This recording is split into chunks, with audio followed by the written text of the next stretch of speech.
نحمدہ و نصلی علی رسولہ الکریم، اما بعد، اعوذ باللہ من الشیطان الرجیم، بسم اللہ الرحمن الرحیم۔ قل تعالوا اتل ما حرم ربکم علیکم الا تشرکوا بی شیئا وبالوالدین احسانا، صدق اللہ العظیم۔ محترم سامعین کرام، السلام علیکم ورحمۃ اللہ وبرکاتہ۔ گزشتہ 2 جمعوں میں یہ عرض کیا تھا کہ اللہ رب العزت نے اور رسول اللہ صلی اللہ علیہ وسلم نے کچھ سزائیں مقرر فرمائی ہیں انسانوں کے لیے، مسلمانوں کے لیے۔ جب وہ جرم کریں تو جرم ثابت ہو جائے جیسے شریعت نے بتلایا ہے، تو پھر اس کے مطابق ان کو یہ والی سزائیں دے دی جائیں، اور وہ تقریباً 6 ہیں۔ چوری ہے، ڈاکہ ہے، زنا ہے، کسی پاک باز عورت پر تہمت لگانا ہے، قتل ہے، شراب ہے، اور اسلام سے پھر جانا، مرتد ہو جانا۔ تقریباً کوئی 7 8 یا بعضوں نے 6 شامل کی ہیں۔ شراب پینا بھی ہے، جن کا تذکرہ 2 جمعوں میں کیا۔ یہ کہلاتی ہیں حدود اللہ، حدود اللہ، اور یہ سزائیں مقرر ہیں۔ اب جب مقرر ہو گئی ہیں، اب ان کے اندر کوئی چھیڑخانی نہیں کر سکتا۔ جیسے وراثت کے اندر بندہ مر جائے، مر جانے کے بعد اس کی وراثت کس کو ملنی ہے، اللہ تعالیٰ نے مقرر کر دی ہے۔ اس سے فلاں کو اتنا ملے گا، فلاں کو اتنا ملے گا، فلاں کو اتنا ملے گا۔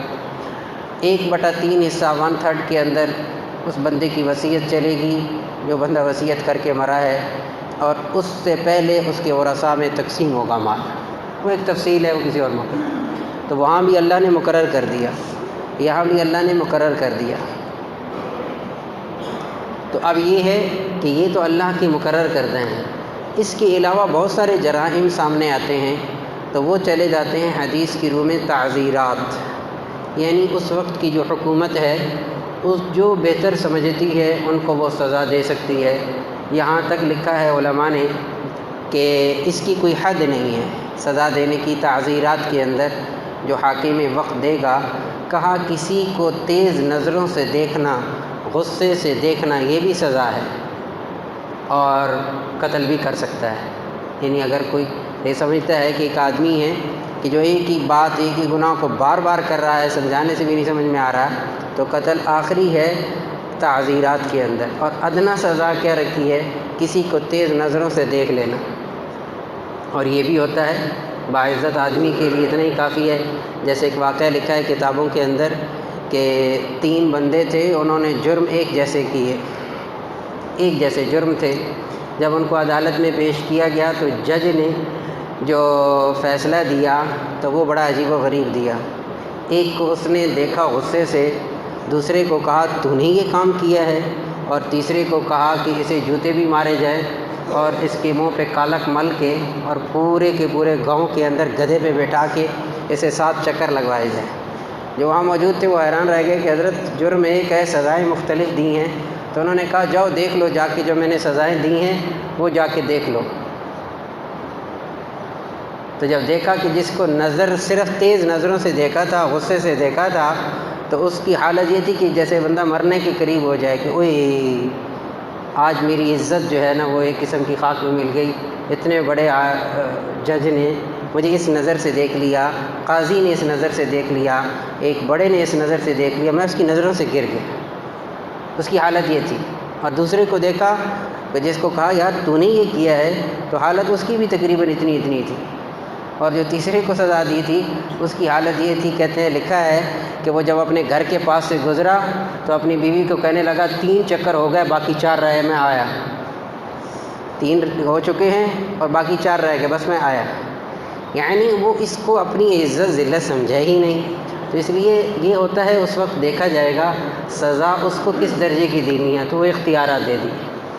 یہ تو میں نے عرض کیا تھا کہ وہ اصل مقصود یہ بتلانا تھا کہ جو اللہ تعالیٰ نے حدود مقرر کی ہیں ان کے اندر کسی قسم کی کوئی کمی بیشی نہیں ہے، ان کو ویسے ہی من عن نافذ ہی کرنا ہے۔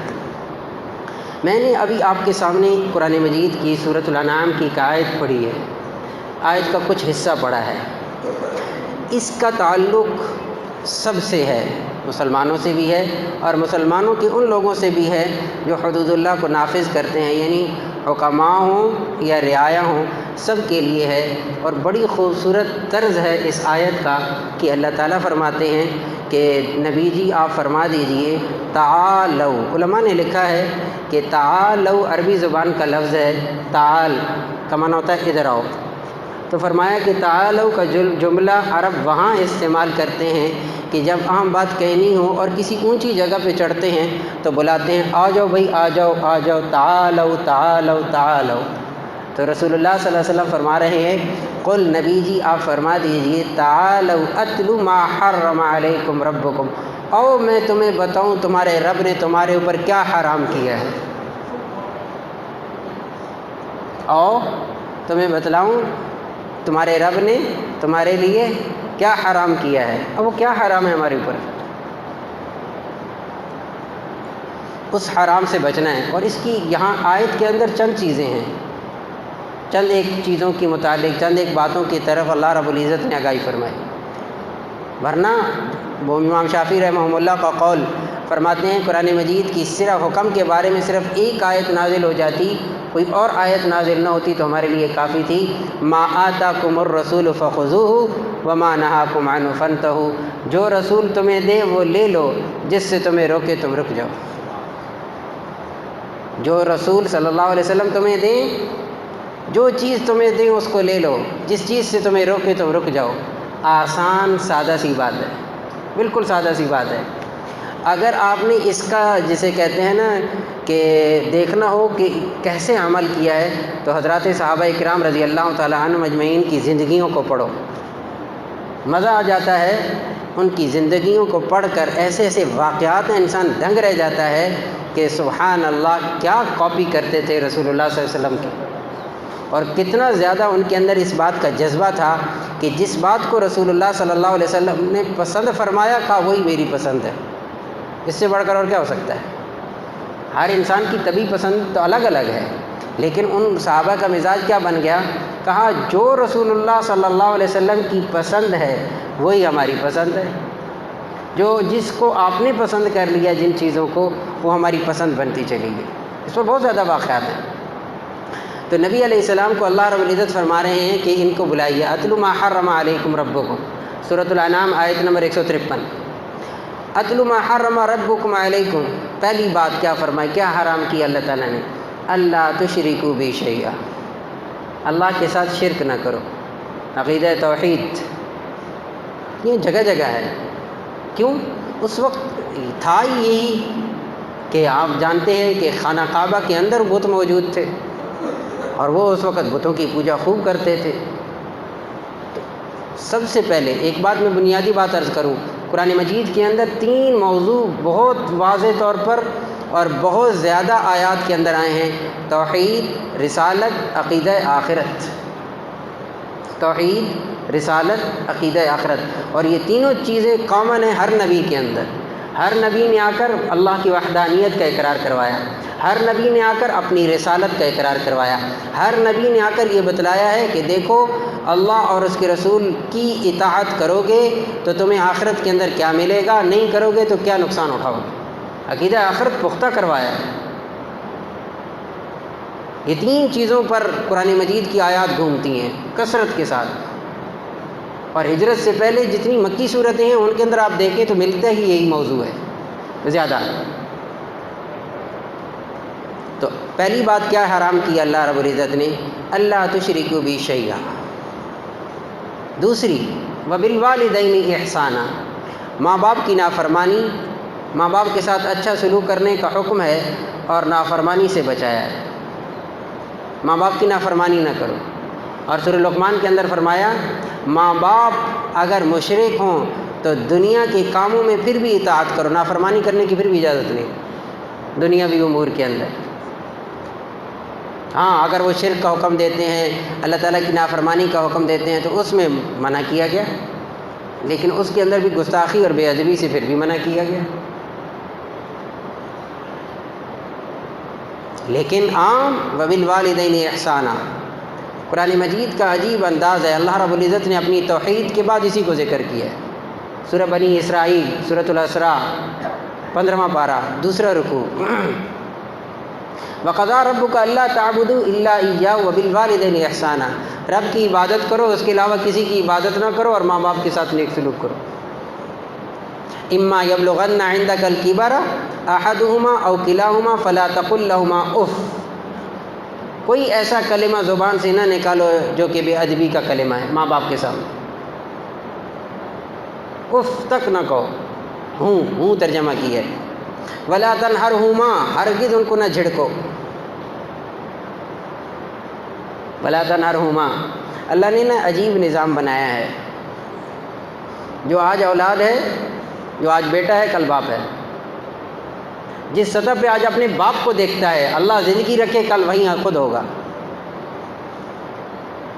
یہ عجیب نظام ہے، اس نظم سے اس نے گزرنا ہے، اس نظم سے اس نے گزرنا ہے۔ ظاہر ہے ایک گیپ ہے بہت بڑا، سوچ کے اندر، بہت ساری چیزوں کے اندر، عمر کے تقاضے، ساری چیزیں، وہ خالق ہے جو یہ حکم دے رہا ہے، اس نے پیدا کیا ہے اس باپ کو بھی اور اس بیٹے کو بھی جس کے لیے یہ حکم نازل کیا ہے،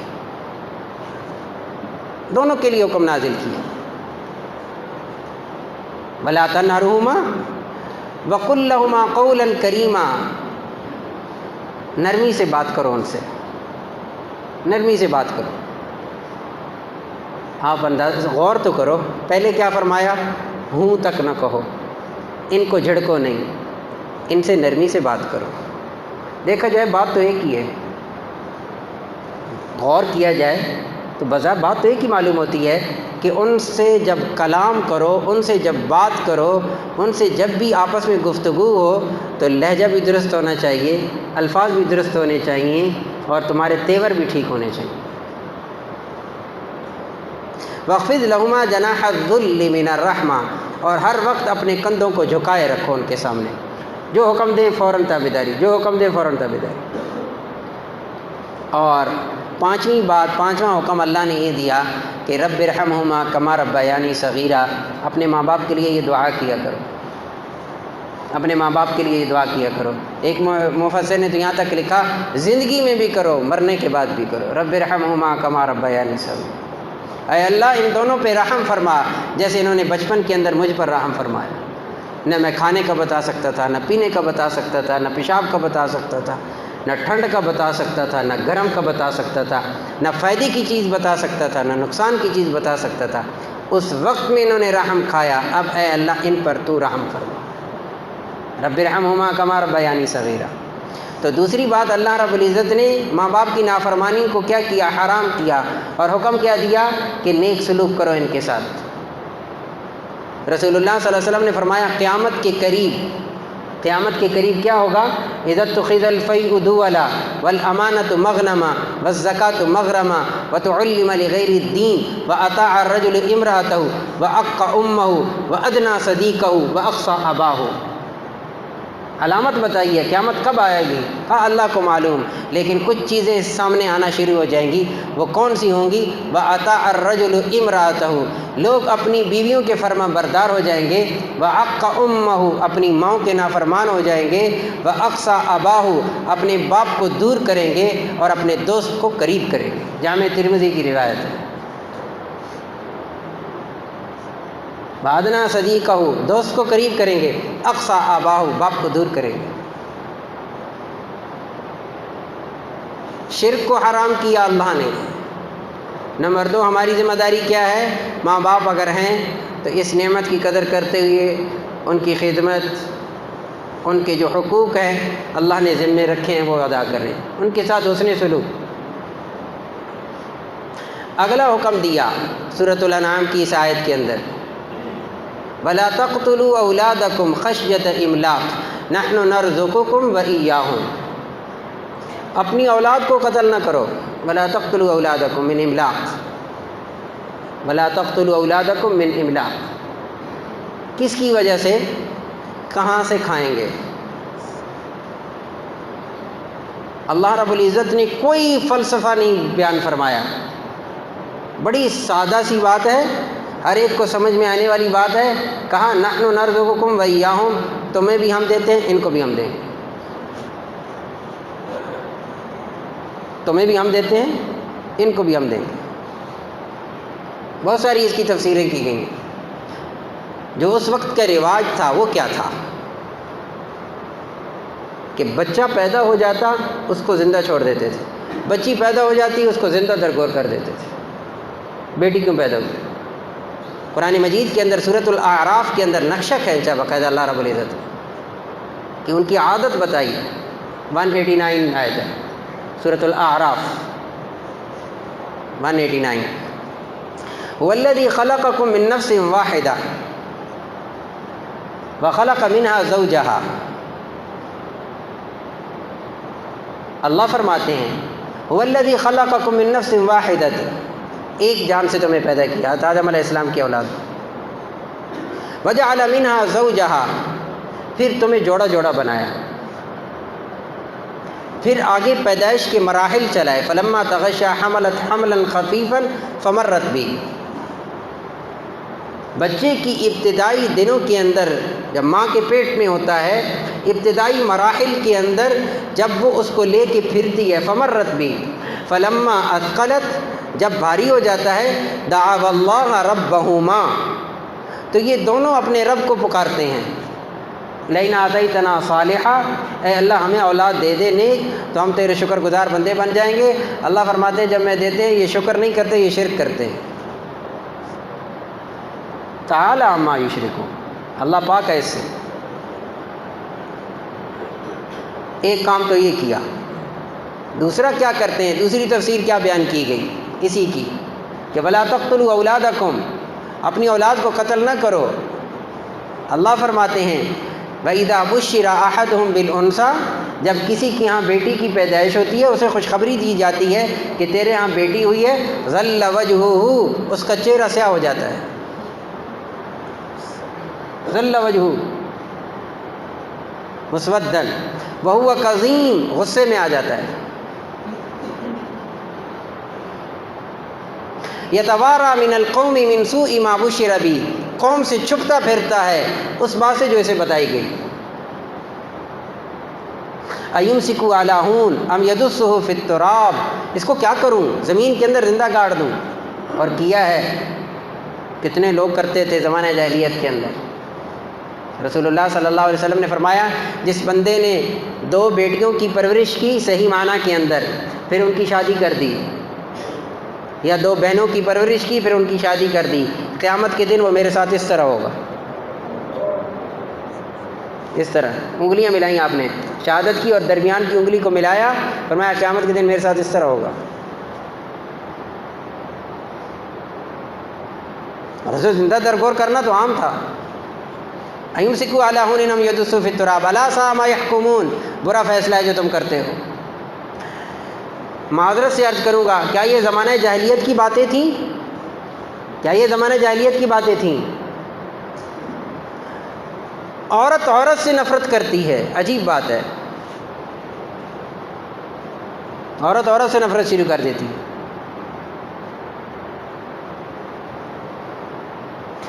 اس درجے تک ہم پہنچ چکے ہیں بحیثیت مسلمان کے کہ اس عورت کا کیا قصور ہے جس کے ہاں بیٹیاں پیدا ہو رہی ہیں اور اس کو اتنا قصوروار سمجھا جاتا ہے، اتنا قصوروار سمجھا جاتا ہے، اتنا برا سمجھا جاتا ہے، اتنی برا شگون لیا جاتا ہے کہ بغیر شادی شدہ بچی کو، لڑکی کو اس گھر میں جانے نہیں دیا جاتا جس گھر کے اندر یہ بیٹیاں پیدا ہو رہی ہیں۔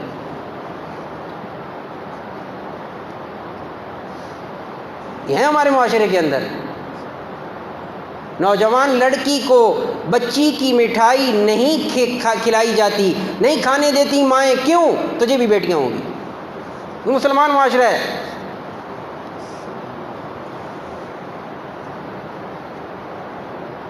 مسلمان معاشرے کی بات کر رہا ہوں۔ لا تقتلوا اولادکم،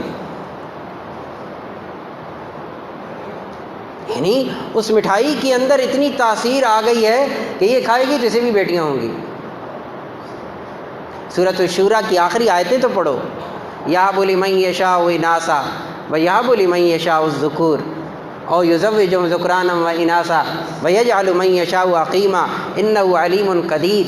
اللہ فرماتے ہیں جسے چاہوں بیٹیاں دوں، جسے چاہوں بیٹے دوں، جسے چاہوں دونوں دوں، جسے چاہوں بانجھ بنا دوں، علیم جانتا بھی ہوں کسے کیا دینا ہے، قدیر قادر بھی ہوں دوں یا نہ دوں۔ یہ تو اس نے رکھا ہی اپنے ہاتھ میں ہے، کس کو اولاد دینی ہے کس کو نہیں دینی، کس کو بیٹیاں دینی ہے کس کو بیٹے دینے، یہ رکھا ہی اس نے اپنے اختیار کے اندر ہے۔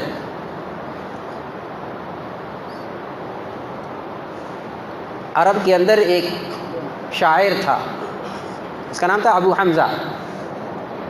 اس کے ہاں بیٹیاں پیدا ہوتی تھیں۔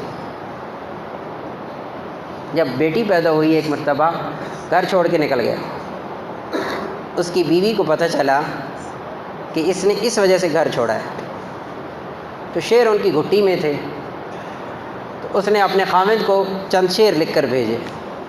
اس کا مفہوم یہ ہے کہ تو نے گھر میرا اس وجہ سے چھوڑ دیا ہے کہ میرے ہاں بیٹیاں پیدا ہو رہی ہیں۔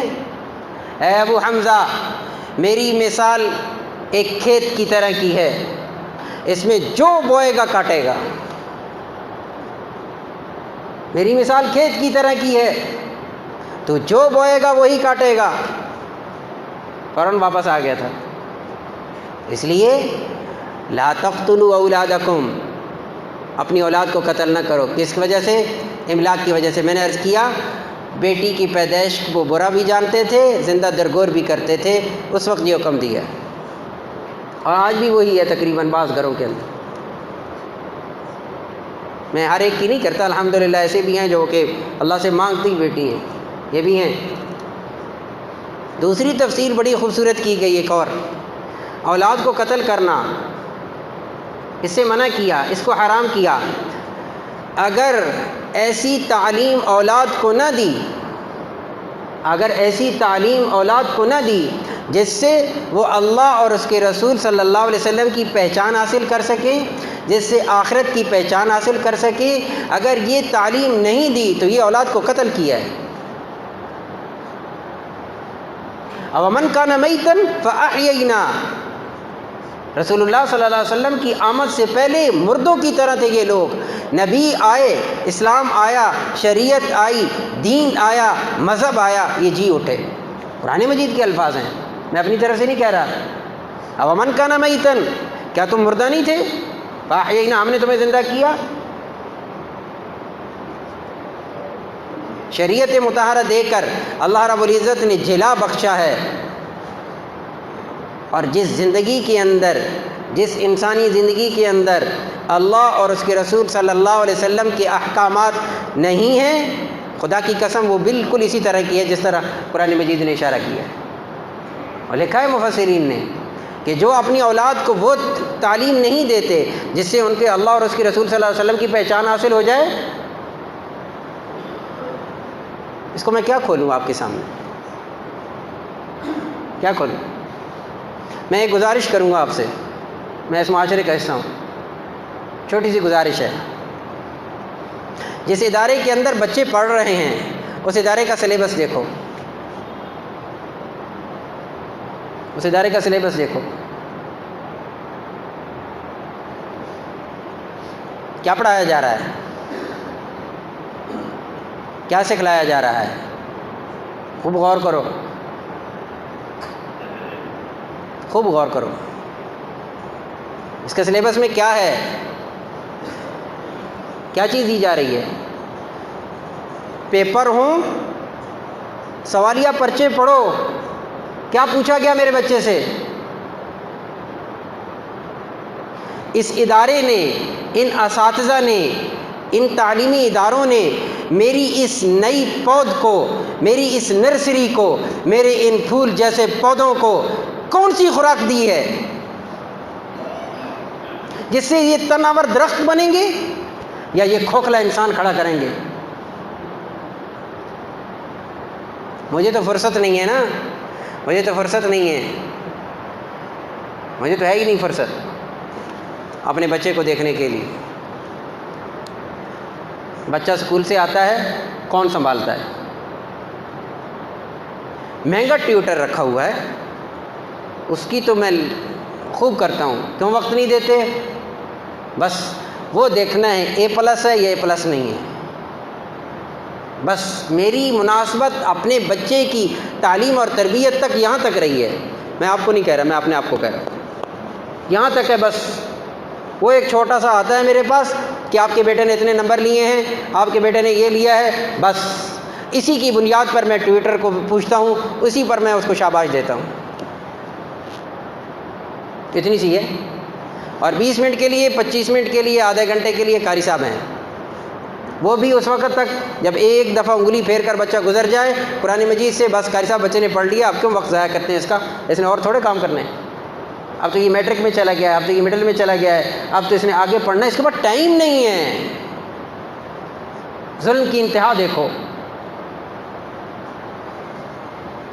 24 گھنٹے کے اندر 5 منٹ نہیں ہے، نہ باپ کے پاس، نہ ماں کے پاس، نہ بچے کے پاس اس کلام کو دیکھ سکے۔ ہم مسلمان ہیں، کافی ہے ہمارے لیے۔ میرا تو واسطہ ہے، میں تو واسطہ کی بات کر رہا ہوں، میں حقائق پہ مبنی بات کر رہا ہوں، کوئی ایک ایسی بات نہیں ہے جس پر آپ کہیں گے کہ یہ خیالی وامی باتیں کر رہا ہے، نہیں ہے وامی باتیں، نہیں ہے خیالی باتیں۔ یہ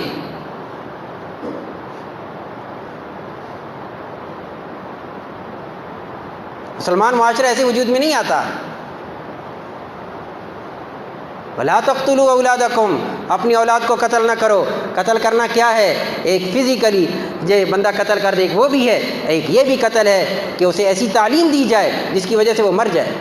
قرآن کی نظر میں اللہ رب العزت ہم سب کو دین کی صحیح سمجھ نصیب فرمائے، اور اپنی اولاد کو صحیح معنی کے اندر دینی، اسلامی، مسلمان ہونے کے ناطے ایک ایسی تعلیم دی جائے کہ وہ جہاں اور نسبتوں کے ساتھ سامنے آئے، وہاں ایک اچھا مسلمان بن کر سامنے آئے۔ اللہ رب العزت مجھے اور آپ کو عمل کی توفیق نصیب۔